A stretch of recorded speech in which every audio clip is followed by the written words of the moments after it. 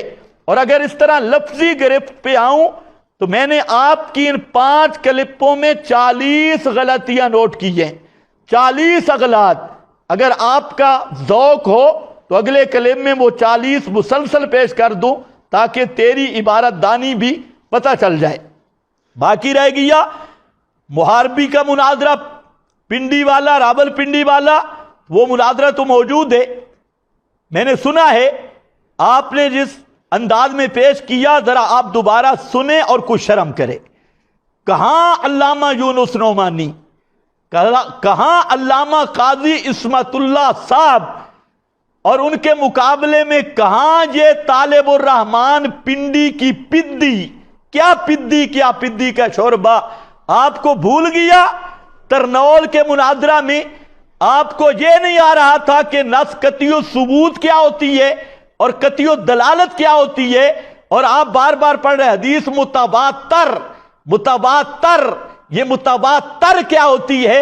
اور آپ نے وہاں پر آپ کو پیشاب آ گیا تھا، اور آپ کہہ رہے تھے جی میری کتابیں گھر رہ گئی ہیں لہذا بھی مناظرہ ختم کریں۔ یہ سب ویڈیو میں موجود نہیں اور یہ سب لوگوں نے نہیں دیکھا۔ خامخواہ جھوٹ بول کر اپنا جھوٹا بکار بنانا چاہتی ہیں۔